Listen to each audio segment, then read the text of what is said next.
पर शास्त्र कहते हैं कि दान उतना करो जितने में आपके मन में तकलीफ ना हो। उदाहरण से समझते हैं, आपके पास 500 रुपए हैं और आपने पूरे 500 रुपए दान कर दिए, तो फिर किराया रिक्शे वाले को क्या दोगे? अरे घर जाने का किराया तो बचा लेते, है ना। इतना भाव में नहीं डूबना चाहिए कि पूरा ही दान कर दो। दान उतना करो कितना, आपकी कमाई 1000 रुपए है तो 1000 रुपए में आप 100 रुपए दान कर दो। आपकी कमाई 10,000 है तो 1000 दान कर दो, है ना। ईश्वर ने यदि दान देने के योग, आप 20,000 देने के लायक हैं तो 20,000 दान करिए। अब ऐसा ना हो आपके खाते में 50,000 पड़े हैं और आपने पूरी 50,000 दान कर दिए, ना, गलत हो जाएगा। कल को आपको जरूरत पड़ गई तो कहां हाथ पसारोगे?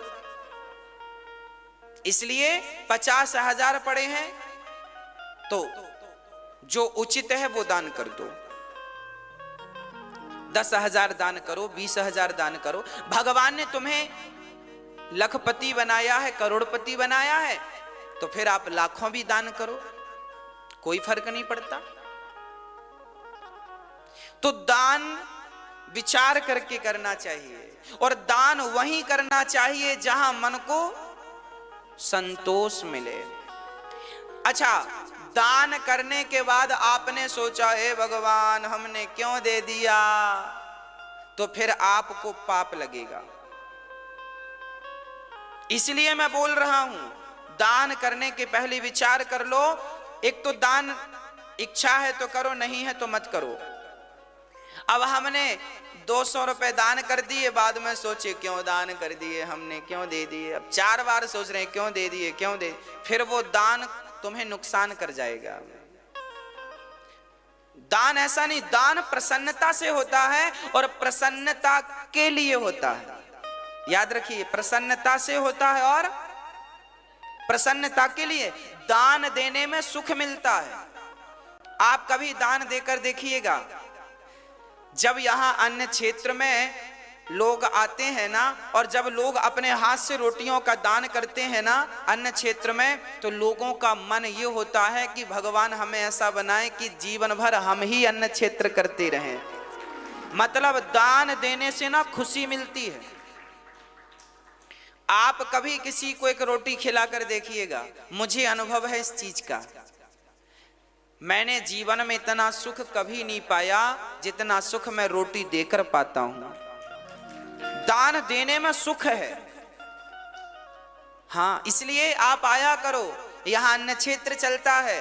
आप जो दान करते हैं उस दान से यहाँ पर साधु संतों को, जरूरतमंदों को, हजारों लोग अन्य क्षेत्र का प्रसाद पाते हैं, बढ़िया प्रसाद पाते हैं। और आप भी आया करो, आप भी अन्य क्षेत्र का दर्शन किया करो, तो आपका मन। अच्छा, आप लोग जो दान करते हैं, आप लोगों को तसल्ली होती है कि नहीं दान देने के बाद? आपको ऐसा तो नहीं लगता महाराज जी सब रख लेते हैं, है ना? आपसे मैं विश्वास से कहता हूं, आप जितना दान करते हैं ना, उसमें और 1 रुपए जोड़ करके और उसे मैं सेवा में ही लगाता हूं। मेरी मां, मुझे पता है कि जब मैं मरूंगा तो मेरे शरीर के कपड़े भी उतार लिए जाएंगे, बस 1-2 गज टुकड़ा कफन का ही पड़ता है ऊपर। मुझे पता है, मैं जानता हूं, मैं रोज सुनता हूं कि कोई शहर में कोई मर गया, कोई शहर में कोई मर गया। रोज मुझे यही लगता है एक दिन अपनी भी खबर सब जगह जाएगी कि फलाने जी मर गए, है ना। इस सच्चाई को मैं जानता हूं, इस सच्चाई को मैं स्वीकार करता हूं कि मुझे भी एक दिन अर्थी पर लेटना पड़ेगा। इसलिए मुझे पता है कि जो मैं इस संसार में अपने हाथ से दान पुण्य कर दूंगा वह मेरा है, और जो मैं बचा के रख लूंगा वो मेरा। इसलिए आप जो देते हैं मेरी मां भक्तों, उसमें और जोड़ करके उसे माँओं की सेवा में लगाया जाता है। आप कभी अन्य क्षेत्र आना और अन्य क्षेत्र में भोजन करके देखना। आप अपने घर पे भी वो चावल नहीं बनाते होंगे जो चावल यहाँ अन्य क्षेत्र में लोगों को बांटा जाता है। आप अपने घर पे भी ऐसी साग सब्जी नहीं बनाते होंगे।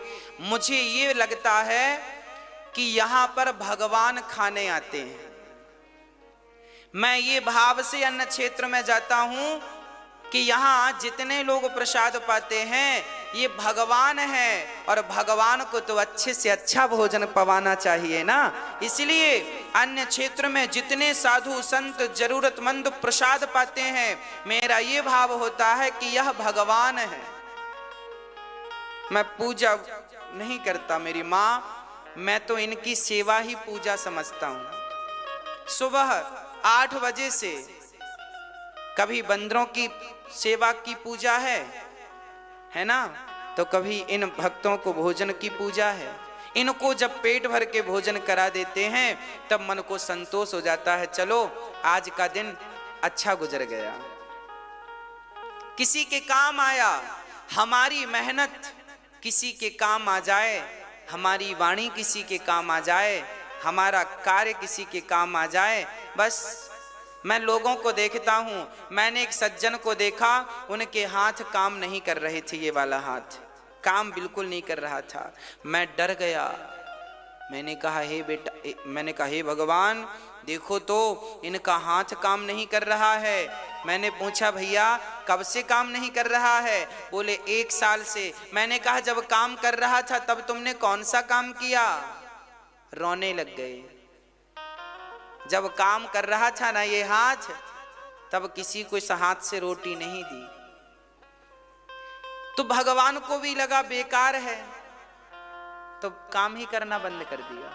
तो मैं निवेदन करता हूं कि जब तक हमारी ये उंगलियां, हमारा ये हाथ काम कर रहा है ना, तब तक अपने हाथ से सेवा कर लो, माँओं के चरण दबा लो, माँओं की सेवा कर लो।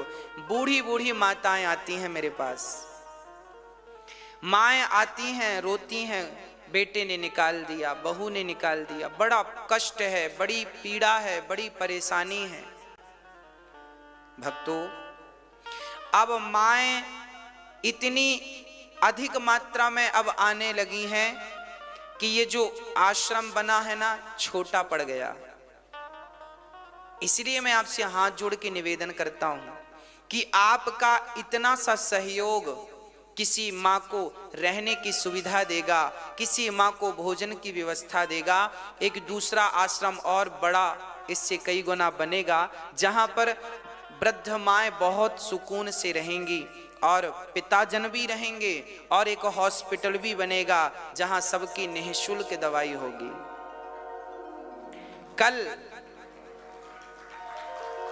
कल हमारे पास कुछ बच्चे आए थे जो एक्सीडेंटल गायों की सेवा करते हैं। गायों की आजकल ट्रक वाले सड़क में देखा होगा, गाय को मार के चले जाते हैं, धक्का मार दिया गाय तो गाय गिर जाती है, लग जाता है, फ्रैक्चर हो जाता है।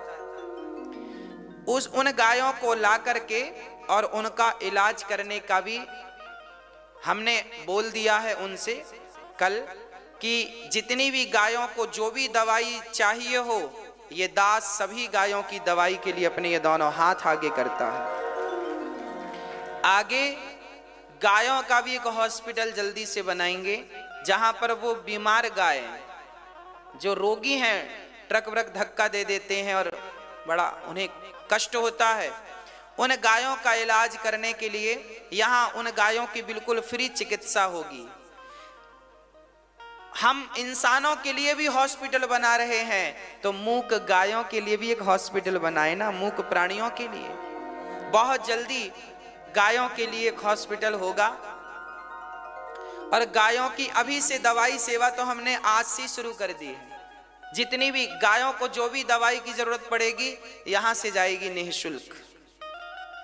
भक्तों, अब बताओ इस धरती पे हमारे आने का उद्देश्य क्या है? क्या अपना ही पेट भरना उद्देश्य है? अपना पेट तो पशु और पक्षी भी भर लेते हैं, पर मुझे लगता है कि सभी में बांट कर खाए उसे इंसान कहते हैं। पराया दर्द अपनाए उसे इंसान कहते हैं। यूं भरने को तो पक्षी भी अपना पेट भरते हैं, पर सभी में बांट कर खाए उसे इंसान कहते हैं। इसलिए आपसे प्रार्थना करता हूं कि आप जो दान देते हैं उस दान का यदा सदुपयोग करता है, मैं घोर नरक जाऊंगा यदि मैंने आपके पैसों का दुरुपयोग किया तो। मुझे पता है कि मुझे हिसाब भगवान को भी देना है, इसलिए आप निश्चिंत रहिएगा। आपका दिया हुआ धन वृद्ध माओं की सेवा में, वृद्ध पिताओं की सेवा में, गौ माता की सेवा में, हॉस्पिटल अभी नहीं बना फिर भी दवाई चालू है, यहाँ लोग कम से कम लगभग 80 से 100 के बीच में लोग आते हैं और लोग अपने रोगों का इलाज कराते हैं। निःशुल्क इलाज यहाँ चल रहा है। आज से एक सेवा और चालू हो गई कि गायों की सेवा। गाय वो जो फुटपाथ पर बीमार पड़ी हैं, जिनकी जानकारी अब हम यहाँ के जो सेवक हैं गायों की सेवा करते हैं, एक टीम बनाकर हम अब दूर दूर भेजा करेंगे कि कहाँ कहाँ गाय है, तो वहां से गायों को देखो क्या बीमारी है उसे। कई बार गाय को सरिया लग जाता है, तो उसका इलाज ना होने से ना मक्खी बैठ जाने से कीड़े पड़ जाते हैं, फिर कीड़े पड़ जाते हैं तो फिर वो गाय मर जाती है। यदि सही समय पे इलाज मिल जाए तो वो गाय नहीं मरती। तो थोड़ी सी जागरूकता हम सब में आ जाए। आपका एक एक रुपए ये दास केवल सदुपयोग के लिए खर्च करता है। मेरी माँ विश्वास रखिएगा, 1 करोड़ वृक्ष भी आपको मैं दिखाऊंगा कि देखो अभी 30 वर्ष का हूं ना, 35 वर्ष का होते होते ठाकुर जी चाहेंगे तो 1 करोड़ वृक्ष का जंगल आपको दिखा दूंगा। ये रहे आपके 1 करोड़ वृक्ष, और पूरे जिंदा। ये नहीं कि पेड़ लगाए और सूख गया ना। आप बस धैर्य रखिएगा, आपको सब कुछ दिखेगा बहुत जल्दी। गरीब परिवार के उन बच्चों की शिक्षा भी निःशुल्क होगी, कक्षा 1 से 12वीं तक निःशुल्क होगी। काम बहुत सारे हैं मेरी माँ, बस आप अपने ये दोनों हाथ आगे बढ़ाते रहिएगा। कल को ये हाथ आगे बढ़ने के लायक रहें कि ना रहें, इससे भी तो हम और आप नहीं जानते। इसलिए यदि मैं, आपको पता है मैं सुबह उठ करके रात को जब तक सो नहीं जाता तब तक काम करता हूँ, केवल इसलिए कि मेरे साथ भगवान ने बहुत सारी जिम्मेदारी दे रखी हैं। मैं ही सो जाऊंगा तो फिर इन जिम्मेदारियों को निभाएगा कौन। आप भी 1 घंटा और काम किया करो, इसलिए कि आपका एक भाई आपसे भीख मांगता है, आपका एक बेटा आपसे भीख मांगता है। इसकी झोली में भीख इसलिए डालो क्योंकि इसकी झोली में भीख डालोगे तो इसके द्वारा तमाम वृद्ध माओं की सेवा होगी, अन्न क्षेत्र चलेगा, वृक्ष लगेंगे और गाय स्वस्थ होगी, बच्चों को शिक्षा मिलेगी, लोगों को इलाज मिलेगा। इतना सारा काम आपकी भिक्षा से होता है। इसलिए ये दास अनिरुद्ध आप सभी से भिक्षा मांगता है। आप अपनी सामर्थ्यता के अनुसार किसी एक माँ को 21,000 रुपए देकर आप गोद ले सकते हैं, किसी एक पिता को आप सहयोग कर सकते हैं, आश्रम के निर्माण में छत के लिए सहयोग कर सकते हैं, एक कमरा बनाकर के वृद्ध माओं के नाम समर्पित कर सकते हैं। मुझे नहीं पता कि ईश्वर ने आपको किस योग्य बनाया है, पर विधाता ने जिस योग्य बनाया है उस प्रकार की आप सेवा इसलिए करें क्योंकि आपका एक बेटा, आपका एक भाई, आपका एक दास यहाँ सेवा के लिए खड़ा है और आपके बिना मैं अधूरा हूँ। इसलिए आओ हम सब मिलके, ये सेवा तो हमारे राष्ट्र की सेवा है, यही तो देश की सेवा है। आओ कुछ अच्छा सोचते हैं, कुछ अच्छा करते हैं। समाज सीखेगी, कल को प्रेरणा मिलेगी समाज को। कल को मैं तो नहीं रहूंगा, पर जो मैं करके जाऊंगा ना, आने वाले हजारों साल तक लोग सीखेंगे। जैसे पंडित मदन मोहन मालवीय जी विद्यालय बनवा के गए, विश्व हिंदू यूनिवर्सिटी बनारस में, वो तो चले गए बनाकर, पर आज भी वहां शिक्षा मिल रही है और वहां के पढ़े बच्चे बड़े योग्य बन रहे हैं। तो यदि वो ये काम कर सकते हैं तो हम क्या कमी है, क्यों नहीं कर सकते? पंडित मदन मोहन मालवीय जी ने भी भीख मांग करके विद्यालय बनाया था, पता है आपको? भिक्षा मांग कर बनवाया था। एक राजा के द्वार पर पंडित मदन मोहन मालवीय जी मांगने गए कि भाई हम यूनिवर्सिटी बनवा रहे हैं, हमारे भारत के बच्चों को अमेरिका, जो सपना मेरा है वही सपना वो देखा करते थे कि मेरे भारत के बच्चे अमेरिका पढ़ने ना जाएं, ऐसी विद्या मैं यहाँ दूं ताकि हमारे भारत के बच्चे भारत में पढ़ें। अमेरिका में पढ़ेंगे तो अमेरिका का कल्चर सीख के आएंगे, फिर भारत के कल्चर को दूषित करेंगे। आज लोग कहते हैं ना भारत में कुछ नहीं है, भारत में कुछ नहीं है, ये वही लोग कहते हैं जो भारत में पढ़े ही नहीं। पढ़े होते तो अपनी माटी को गाली ना देते। अरे भारत जैसा कहां पाओगे, भारत जैसा सुख कहां पाओगे? पंडित मदन मोहन मालवीय जी ने सपना देखा था, मैं यूनिवर्सिटी बनाऊंगा और भारत के बच्चों को, भारत में आज विदेशों के लोग भी वहां पढ़ने आते हैं। काशी में यूनिवर्सिटी है, आपने सुना होगा, विश्व हिंदू यूनिवर्सिटी, BHU बोलते हैं शॉर्ट फॉर्म में। पंडित मदन मोहन मालवीय ने इतनी बड़ी यूनिवर्सिटी बनाई, सब प्रकार की भाषाओं की पढ़ाई होती है, सब प्रकार की PhD वहां पर अवेलेबल है, उपलब्ध है। उन्होंने भीख मांगकर वो यूनिवर्सिटी बनवाई थी। एक राजा के पास मांगने गए, भैया हम यूनिवर्सिटी बना रहे हैं, कुछ दान करो। तो राजा ने जूता फेंक के मारा था। पंडित मदन मोहन मालवीय को राजा ने अपना जूता सिंहासन से फेंक कर मारा। भिख मंगे आ गए भीख मांगने। तब पंडित मदन मोहन मालवीय जी ने राजा के जूते को उठाकर अपने हाथ से लेकर कहा, राजा साहब मैं बड़ा प्रसन्न हूं, आपके द्वार पर आया और आपने मुझे निराश नहीं किया। कोई बात नहीं, किसी ने धन दिया, उनके पास धन था तो धन दिया, आपने जूता दिया है, कोई बात नहीं, मैं इसे संभाल के रखूंगा, मैं इसकी नीलामी करके और मैं धन इकट्ठा करके मैं उसमें लगाऊंगा। और वो चौराहे पर गए और नीलामी कर दी। राजा का जूता है, कौन कितने में खरीदेगा? लोग आ गए, बोली लग गई, ये जूता इतने का। राजा को खबर लगी, राजा दौड़े दौड़े आए, पंडित मदन मोहन मालवीय जी को प्रणाम किया। क्षमा कीजिएगा, आप जैसे महापुरुष का हमने अपमान किया। बहुत सारा धन देकर के उनसे माफी मांगी और उस धन को पंडित मदन मोहन मालवीय जी ने BHU बनवाई। पंडित मदन मोहन मालवीय जी अब नहीं रहे, पर वो BHU आज भी है, उनकी यूनिवर्सिटी आज भी है और हमारे और आपके बच्चों के लिए है। उसी प्रकार कल को हम नहीं रहेंगे, पर हमारे द्वारा बोया गया धर्म का बीज जरूर रहेगा और वो समाज को प्रेरणा देता रहेगा, समाज को प्रेरित करता रहेगा। इसलिए कहता हूं कि आपका एक छोटा सा सहयोग बहुत बड़ी क्रांति लेकर आने वाला है भारत में। मैं आपको विश्वास दिला दूं कि ये जिस प्रकार की शिक्षा भारत में चल रही है, हम जब शिक्षा देंगे यहां तो भारत गर्व करेगा कि वाह ये विद्यालय है। गरीब से गरीब व्यक्ति का बालक निःशुल्क पढ़ेगा और अच्छी से अच्छी पढ़ाई पढ़ेगा। अभी तो विद्यालय बनाऊंगा, ठाकुर जी और आपका प्रेम बना रहा तो मैं यूनिवर्सिटी भी बनेगी आगे। हाँ, जैसे पंडित मदन मोहन मालवीय जी ने बनवाई, वैसे हम भी प्रयास करेंगे कि बने। अरे हम अपने महापुरुषों से कुछ तो सीखें, कुछ तो सीखें, यही तो भारत का ऋण है। यदि इस भारत की मिट्टी ने हमें रोटी दी है तो रोटी खा के मर जाओगे क्या? इसकी रोटी का कर्ज चुकाओगे नहीं। अरे रोटी का कर्ज कब चुकेगा? जब औरों को रोटियां बांटोगे तो रोटी का कर्ज चुक जाएगा।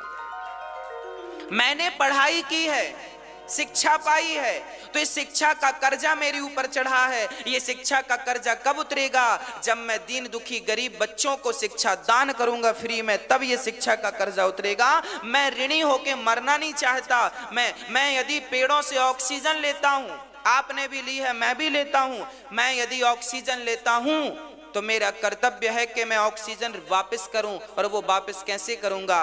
1 करोड़ वृक्ष लगाऊंगा। मैं 1 करोड़ वृक्ष लगाकर मैं ऑक्सीजन वापस करने का, मैं प्रकृति से जो लेता हूं मैं उसे वापस करने का विचार रखूं, यही है जीवन। हम लेते जाएं, वापस ना करें, ये तो चोरी हो गई ना।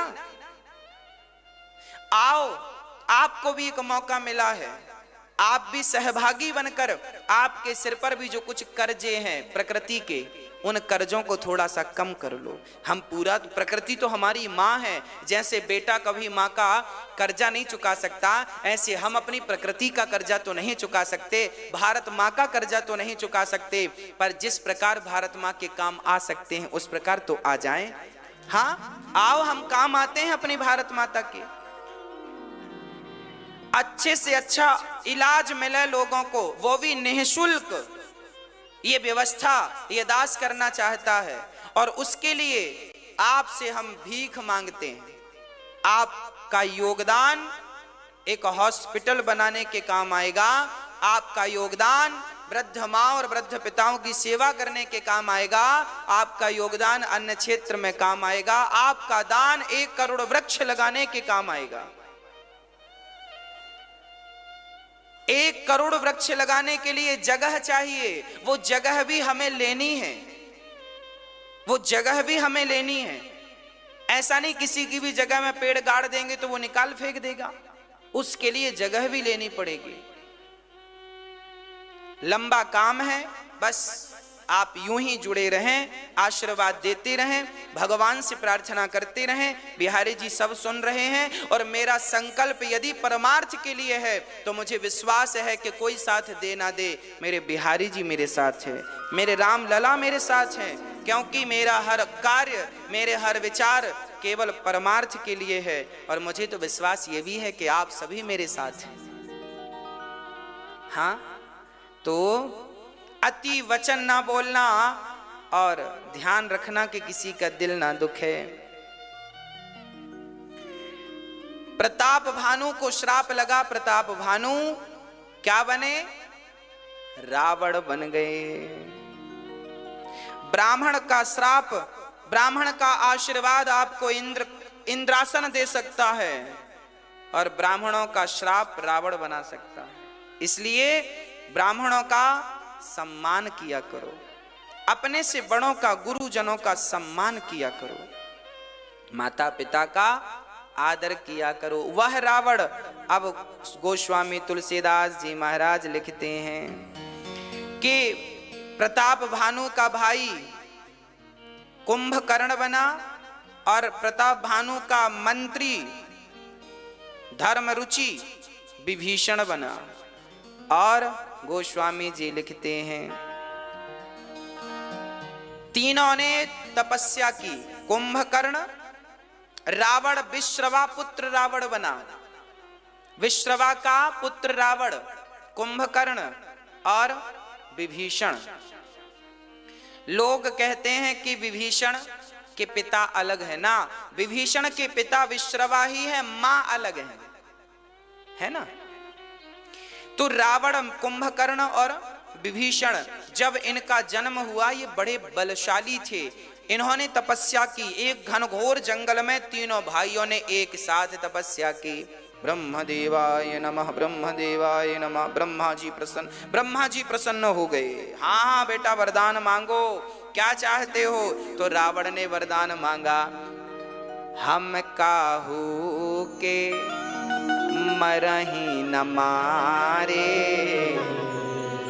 हे ब्रह्मा जी हमें अमर कर दो, हे ब्रह्मा जी हमें अमर कर दो। क्यों कर दें भैया अमर?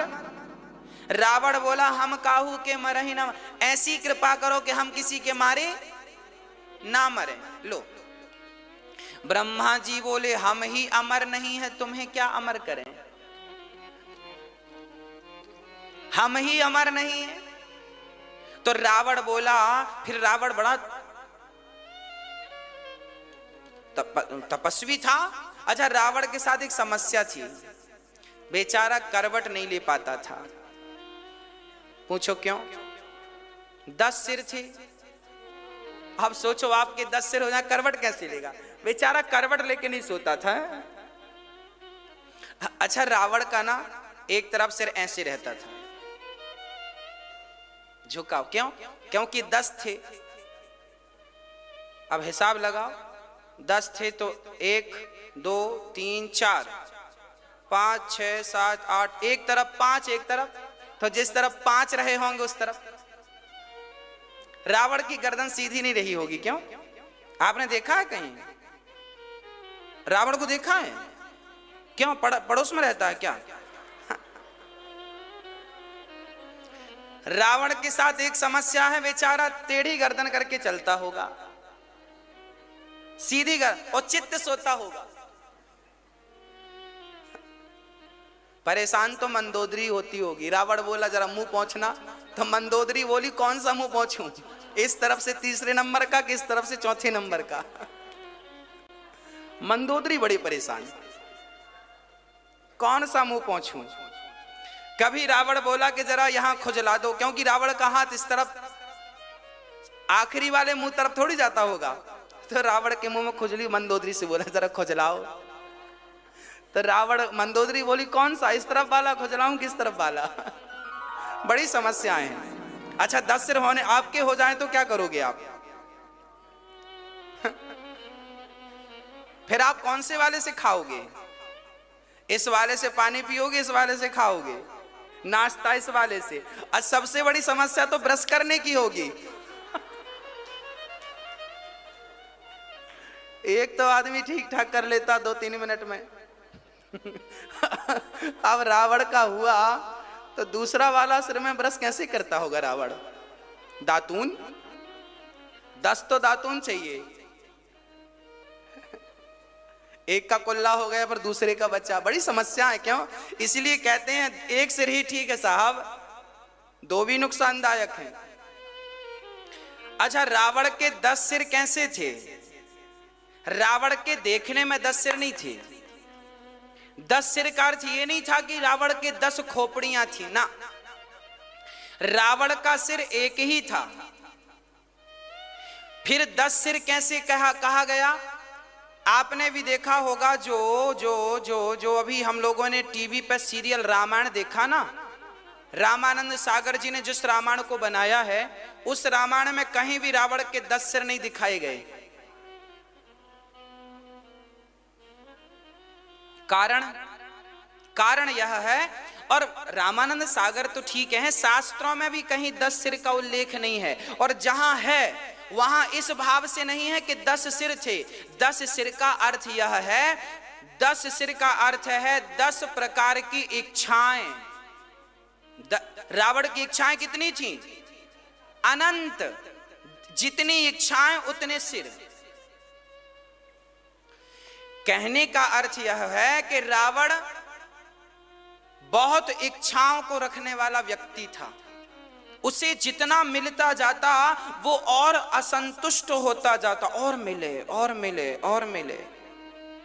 जो व्यक्ति बहुत हाय हाय अति लोभी है ना, उसके इतने ही सिर होते हैं। बात बात पे मुकुर जाना। जब आप लोगों के कितने सिर हैं? चलो मैं आपके भी 2-4 गिनाता हूं। जब आप किसी अपनी बेटी का विवाह करने जाते हैं तो आपका सिर कैसे होता? भैया बेटी बड़ी लक्ष्मी है, अच्छी बेटी है, संस्कारी है। जब आप अपनी बेटी का हाथ लेकर जाते हैं किसी के घर तो क्या होता है? सिर आपका कैसे होता? दीन। और जब आपके घर कोई बेटी वाला आ जाए लड़के के लिए, अरे साहब 20 लाख चाहिए, तब आपका सिर अलग होता है, आपका रुतबा अलग होता है। तो एक वो सिर था, एक ये। अच्छा जब आप किसी से कर्जा लेते, भैया 5000 की बहुत जरूरत है, जरा दे दो, 5000 दे दो। फिर सामने वाला जब आप पैसा मांगते हैं तो आपका सिर कैसे होता? दे दो दे दो दे दो। और जब वो मांग, भैया 5000 वापस, अरे खा के भागे जा रहे हैं क्या? लो, तो 2 सिर हो गए ना यहाँ, 2 वो लड़की वाले और 2 ये। हाँ, ऐसे हम लोग तो कितने सिर बदलते हैं। रावण के 10 सिर थे। इसका तात्पर्य यह है कि रावण का नाम था दशानन। 10 प्रकार की तमाम इच्छाएं रावण किया करता था, अनंत इच्छाएं थी उसकी। चलो अब कितने सिर थे इस पे क्या माथा पच्ची करें, हम तो कहते हैं एक ही रहे तो अच्छा है। रावण कहता है हम काहू के, ब्रह्मा जी से कहा हम काहू के मरे ही ना, हम मरे ना। ब्रह्मा जी बोले देखो ये संभव नहीं है, मरना तो पड़ेगा। फिर रावण चतुराई से बोला 10 सिर वाला है ना, 10 प्रकार का, आपका एक दिमाग है, उसके बाद 10 दिमाग। बोला बानर मनुज जाति दुई वारे। क्या कहता है रावण, हम 2 लोगों से मर जाएं। किन से? एक या तो बंदर से मर जा, या तो इंसान से, मनुष्य से। किसी ने रावण से कहा रावण तुमने क्या? ब्रह्मा जी बोले तथास्तु। रावण से किसी ने कहा कितना मूर्ख है तू, अरे कोई ऐसे वरदान मांगता है? अरे बंदर और मनुष्य से मरने का कोई भी मनुष्य ठोक देगा। रावण बोला ऐसे थोड़ी ठोक देगा, बंदर तो हमें मार नहीं सकते क्योंकि हम तो उन्हें मार के खा जाते हैं। रही मनुष्यों की बात, तो रावण ने बोला है हम मनुष्य के हाथ मरेंगे। मनुष्य किसे कहते हैं? जिसके अंदर काम ना हो, क्रोध ना हो, लोभ ना हो, मोह ना हो, उसे मनुष्य कहते हैं। शुद्ध क्वालिटी का मनुष्य तो वही है ना। मनुष्य रावण बोला अब मैं मनुष्य किसी को रहने ही नहीं दूंगा। सबको रावण ने आज मनुष्य कौन है बताओ? हम मनुष्य हैं क्या? अरे हम भी 24 कैरेट के मनुष्य नहीं हैं। 100% तो हम भी मनुष्य नहीं हैं। हम में भी काम, क्रोध, लोभ, मोह, लाखों करोड़ों बुराइयां तो हम में हैं, इस शरीर में है। इन बुराइयों ने हमें मिलावटी बना दिया है, इसलिए हमारी शुद्धता चली गई। शुद्ध मनुष्य कौन है? अरे मनुष्य शुद्ध कैसा होता है? भगवान राम ने अवतार लेकर बताया, देखो जैसे विचार मेरे हैं, जैसे आचरण मेरे हैं, ऐसे तुम्हारे हो जाएं तो अपने आप को शुद्ध समझ लेना, नहीं तो शुद्ध ना समझना। रावण शुद्ध मनुष्य से मरेगा। और मनुष्य कौन? राम विप्रधैन सुर संतहित लीन है मनुज अवतार। मनुष्य से मरेगा। राम को मनुष्य बनकर बताना पड़ा, ये मनुष्य होता है जो माँ की आज्ञा का पालन करे, जो पिता की आज्ञा का पालन करे, जो एक पत्नी व्रता हो। अरे रावण को दशरथ जी भी मार सकते थे ना, पर दशरथ जी कैसे मारते? दशरथ जी की तो 3 पत्नियां थी, मनुष्य नहीं थे। राम राम राम थे, पर राम जैसी मनुष्यता तो नहीं थी ना। राम जैसी मनुष्यता से ही रावण जैसा दैत्य मरेगा। इसलिए 2 लोगों से मरने का उसने कह दिया, मैं बंदर से मरूं या मनुष्य से मरूं। तब ब्रह्मा जी ने एवमस्तु कहा, ठीक है। अब कुंभकर्ण के पास ब्रह्मा जी गए। कुंभकर्ण को देखा, हे भगवान इतना बड़ा, ये तो 7 दिन में सारा संसार खा जाएगा। हम लोग पूरे दुनिया के लोग जितना 7 दिन में खाते हैं, इतना कुंभकर्ण 1 दिन में खा जाएगा।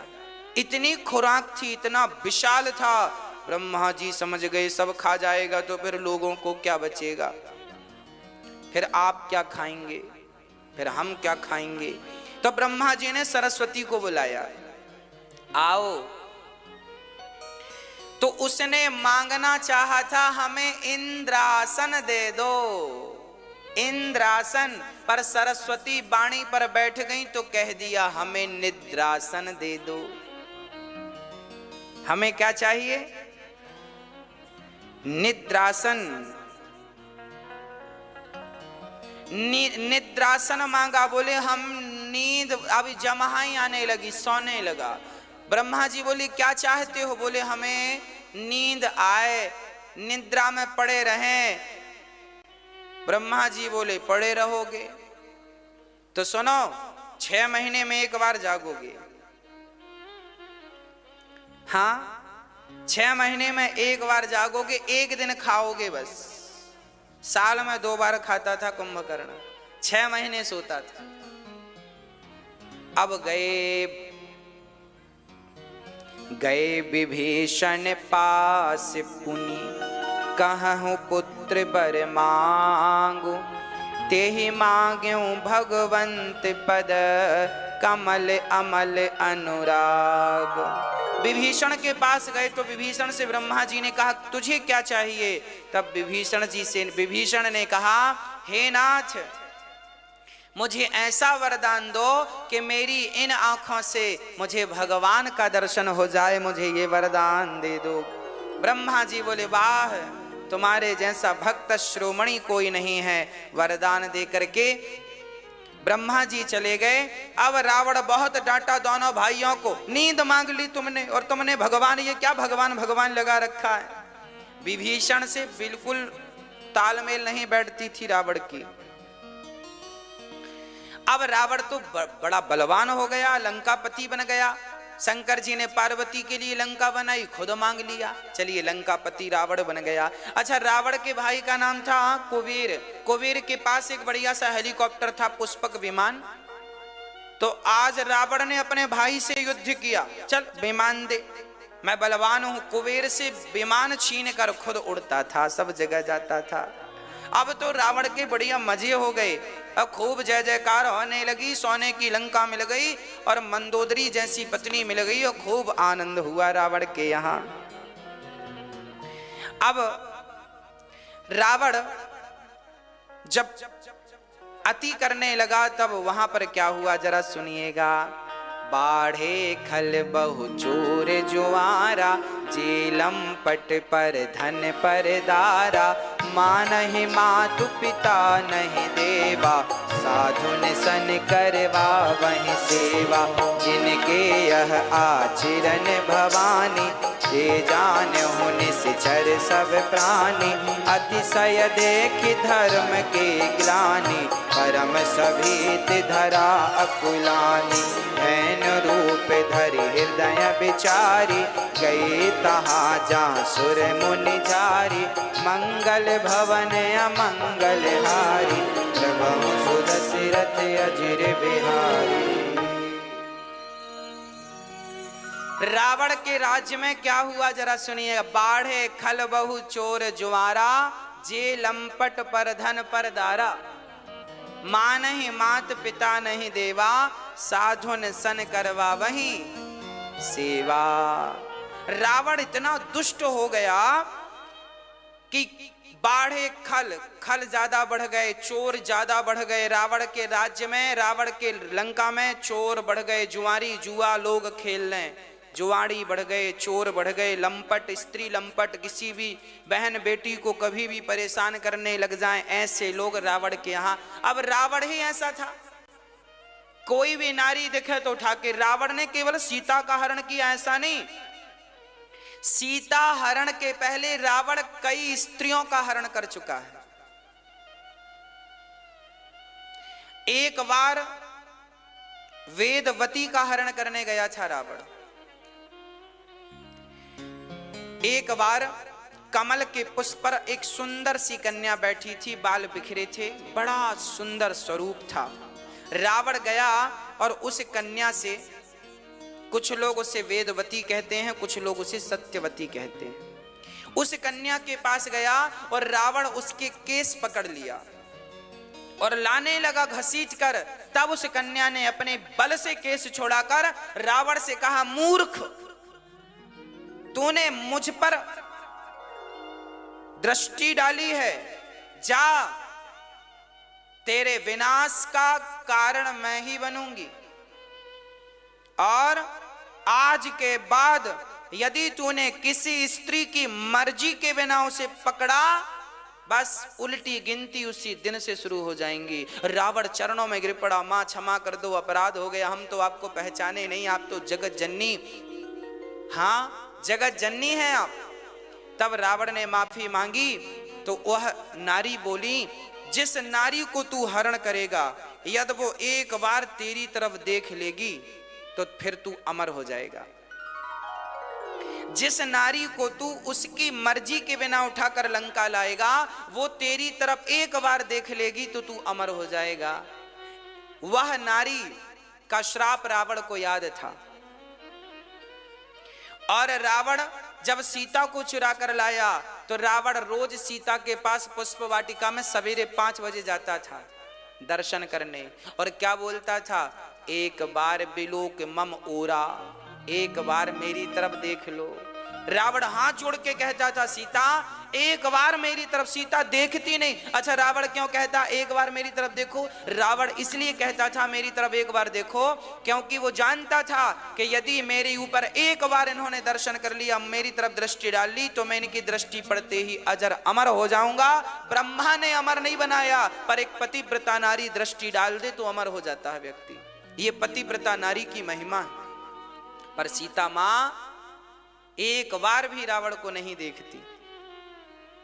रावण से जब बात करती हैं तो तिनका तृण धरि ओट कहत वैदेही, सुमर अवधपति परम सनेही, सुन दस मुख खग्योत प्रकाशा, कबहु की नलिनी करें प्रकाशा। हाथ में तिनका लेकर सीता मां बात करती हैं। तिनके को देखकर रावण से बात करती थी, रावण की तरफ सीता मां ने कभी नहीं देखा। अच्छा किसी ने कहा तिनके को क्यों लिया? माने तिनका जो था ये सीता माता का रिश्तेदार था। कौन था ये? भाई। भाई कैसे हुआ? सीता माता की उत्पत्ति कहां से हुई? पृथ्वी से। और तिनका कहां से प्रकट होता है? पृथ्वी से। सीता मां भी पृथ्वी से प्रकट हुई और तिनका भी पृथ्वी से प्रकट हुआ, तो दोनों एक ही हो गए, दोनों भाई बहन हो गए। तो रावण के यहां सीता ने तिनके का सहारा नहीं, अपने भाई का सहारा लेकर के कहा कि मूर्ख मेरी तरफ नजर उठाकर मत देखना। अब रावण के नगर में मां नहीं मात, पिता नहीं देवा। रावण अपनी मां को नहीं मानता, ना सेवा करता, ना कोई आज्ञा मानता, ना मां को मां नहीं, मात पिता नहीं देवा। और रावण ने साधुओं को बुला रखा है, बोले झाड़ू लगाओ, पांव दबाओ, साधु ने सन करवा वहीं सेवा। मैया जी याद रखना, कभी भी ब्राह्मणों से और साधुओं से अपना कोई काम ना कराना। कई बार हम देखा करते हैं लोग